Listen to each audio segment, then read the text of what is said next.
ከእርሱ ጋር ከ6 ዓመታት በላይ በፍቅር ቆይታ አድርጌያለሁ። ከፋሽን ዲዛይነር እናቴናም ከጋዜጠኛው አባቴም ተገኝቻለሁ። በጣም ጠንካራ ነኝ። የተለያዩ የዓለም ሀገራትን በትምህርት ጎብኝቻለሁ። ዳንሰኛ ነኝ። የሙዚቃ መሳሪያ ተጫዋች ነኝ። ተዋናይትና ሞዴል ነኝ። በያልታበሰ እንባ ጀነት የተሰኘው ገጸ ባህሪ። ሰላምና ጤና በያላችሁበት የዓለም ዳር ውድ የቃና ምርጥ ቤተሰቦች፣ አሁን የጀነትን እውነተኛ ማንነት በቃና ምርጦች መገኛ በሆነው ቃና ምርጥ የዩቲዩብ ቻናል ላይ ይገለጣል። ጀነት ማናት? የፍቅር ህይወቷ፣ የሰራቻቸው ፊልሞች፣ የሀብት መጠኗ፣ ኧረ ምኑ ቅጡ። አሁን በደንብ አድርገን እነዚህንና ሌሎች ነገሮችን በደንብ አድርገን እንቃኛለን። ላይክ እና ለወዳጆቻችሁ ደግሞ እንደተለመደው ሼር እናም ሰብስክራይብ አድርጋችሁ የደወል ምልክቷን መጫናችሁን አትርሱ። እስከ ፍጻሜው አብራችሁኝ ቆዩ።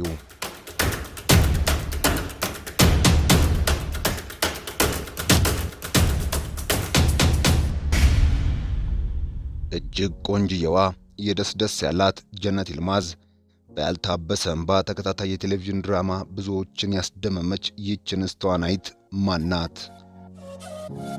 ትክክለኛ ሙሉ ስሟ አልሚላ አዳ ቢያስቶግሉ ሲሆን የስሟ መጠሪያም አዳ ነው። የተወለደችውም እንደ አውሮፓውያን አቆጣጠር በዕለተ እሁድ ነሐሴ 4 1994 በቱርኳ መዲና ኢስታንቡል ውስጥ ሲሆን አሁን የ27 ዓመት ወጣት እንስት ቱርካዊት ተዋናይት ናት።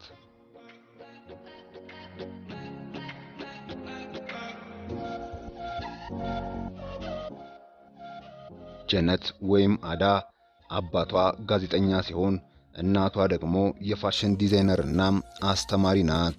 ገና በልጅነቷ የባሌ ዳንስ ፍላጎት በማሳየቷ ወላጆቿ የባሌ ዳንስ ትምህርት ቤት እንድትወስድ አደረጓት። ታዲያ በእናቷ የሙያ ፍላጎት ምክንያት ወደ ሩሲያ ለመጓዝ ተገደደች። ለጥቂት ጊዜያትም በሩሲያ ኖረች። ከዚያም ወደ ኢስታንቡል በመመለስ በኢስታንቡል ዩኒቨርሲቲ ስቴት ኮንሰርቫቶሪ የፒያኖ ትምህርቷን ወሰደች። በኋላም የሙሉ ጊዜ የዳንስ ትምህርቷን በሚማር ሲናን ስነ ጥበባት ዩኒቨርሲቲ አጠናቃ የባሌ ዳንስ እና ጥበባት ትምህርቷን በተጨማሪ ለመከታተል ወደ ለንደን አቀናች። ከዚያም በተዋጣለት አንድ ዳይሬክተር ተበረታታ ትወናን አሃዱ ብላ ጀመረች። በስካርሌት ዮሐንሰንስ በልጅነት ጊዜ የነበራት ገጸ ባህሪ እንደ ባላሪና በማስመሰል አቬንጀርስ ኤጅ ኦፍ አልትሮን በተሰኘ ፊልም ላይ ትንሽ ሚናን አግኝታ ተጫውታለች። ከዚህ ሚና በኋላም ለትወና ያላት ፍላጎት ጨመረ። በዚህም የተለያዩ ተከታታይ የቴሌቪዥን ድራማዎችና ፊልሞች ላይ መሳተፍ ጀመረች። ግን የጅማትና የአጥንት ችግር እንቅፋት ሆነባት። ወደ ኢስታንቡል ለአካላዊ ሕክምና መጣች። ሕክምናዋንም በተሳካ ሁኔታ አጠናቀቀች። ከዚያም ካድሪሚን ያዝዲጉን በተሰኘም ተከታታይ የቴሌቪዥን ድራማ ላይ ተወነች። ከዚህ ድራማ በኋላ የመዝገበ ቃላት ትምህርት መውሰድ ጀመረች። ይህን እየተማረች በኪርጊን ቺችከር በተሰኘ ተከታታይ የቴሌቪዥን ድራማ ላይ ተውናለች። እንደ አውሮፓውያን አቆጣጠር በ2017 አዲ ኤፍሳኔ በተሰኘም ተከታታይ የቴሌቪዥን ድራማ ውስጥ የኤርዳል ቤሽኪዮግሉ ሴት ልጅ ሚናን ተጫውታለች። ከዚህ በኋላም ጀነት አልተቻለችም። በዚህም ለመጀመሪያ ጊዜ በሀገሯ የቴሌቪዥን ጣቢያ በ2014-15 ላይ ካድሪን ያዚዲግን በተሰኘም ተከታታይ የቴሌቪዥን ድራማ ላይ እንደ ነሂሪ ዮሪካን በረዳት ተዋናይነት፣ እዛው በ2016 ኪርጊን ቺከር፣ በ2017 ደግሞ አዲ ኤፍሱን። አሁን ነው እንግዲህ እዛው በ2017-18 ላይ በቱርኩ ሴኔት ጎዚያስላሪ፣ በእንግሊዘኛው አጠራር ደግሞ ቲርስ ኦፍ ሴኔት ወይም የሴኔት እንባዎች፣ በሀገራችን ኢትዮጵያ ደግሞ ያልታበሰ እንባ በተሰኘም ተከታታይ የቴሌቪዥን ድራማ ላይ እንደ ጀነት ይልማዝ በመሆን ከሰሊም ጋር ድንቅ የትወና ብቃቷን አስመስክራለች።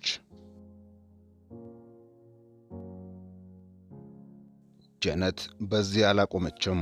በ2018 ቢልዲሩ ጋር በተሰኘም ተከታታይ የቴሌቪዥን ድራማ ላይ ዛው በ2019-2020 ደግሞ ጉቨርሲን አሁን ባለንበት በ2021 ደግሞ መና ጀርሚ አራ በተሰኘ የቲቪ አቅራቢ በመሆን በአሁን ሰዓት ደግሞ አስኪን ባይራምቪል በተሰኘ ድንቅ ተከታታይ የቴሌቪዥን ድራማ ላይ እየተወነች ትገኛለች።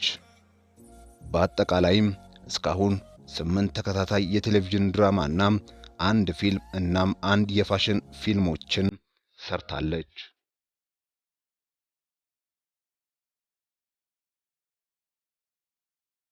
ጀነት ወይም አዳ ስለ ቤተሰብ ህይወቷ ከእናትና ከአባቷ ውጪ ስለ እህትና ወንድሞቿ የተባለም የተገለጸ ነገርም የለም። ጀነት ተዋናይት፣ የጋዜጣ ሞዴል፣ ዳንሰኛና የሙዚቃ መሳሪያ ተጫዋች ናት። በቱርክም የተለያዩ ብራንዶችን ማስታወቂያ ትሰራለች።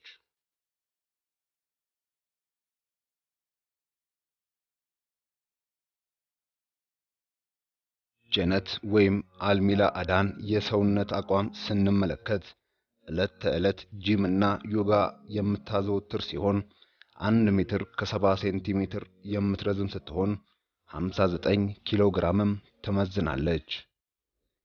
የፍቅር ህይወቷንም ስንመለከት እስካሁን ድረስ ትዳር ባትመሰርትም ግን ከሙያዋ ውጪ የሆነ ከዚህ ሰውዬ ጋር ከ6 ዓመታት በላይ በፍቅር እስካሁን መዝለቅ ችላለች። በመጨረሻም አጠቃላይ የሀብት መጠኗንም ስንመለከት ከ1 እስከ 5 ሚሊዮን የአሜሪካን ዶላር ይገመታል።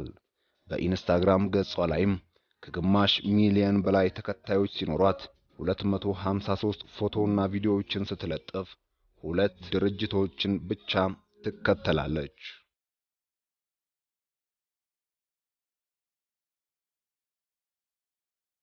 ውድ የቃና ምርጥ ቤተሰቦች ጀነትን እንዴት አገኛችኋት? ሐሳብ አስተያየታችሁን ኮሜንት ላይ አስቀምጡልኝ። እናም ይህን ቪዲዮ ላይክ እናስገባው። ሁላችሁም እንዳትቀሩ ሰብስክራይብ ያላደረጋችሁ ለቃና ምርጥ አዲስ ከሆናችሁ ደግሞ ላይክ በነካካጃችሁ ደግሞ ሰብስክራይቡን ከነደውል ምልክቷ ጠንቆል በማድረግ ቤተሰቡን በመቀላቀል አዳዲስ የቃና ፊልሞችን እና አዳዲስ የተዋናዮችን የእውነተኛ የህይወት ታሪኮችን ቶሎ በፍጥነት ያገኙ። በቀጣይስ የማንን እውነተኛ ማንነት ይቅረብ? ኮሜንት ላይ አስፍሩልኝ። እኔ እዚህ ላይ አበቃው። በቸር ቆዩ።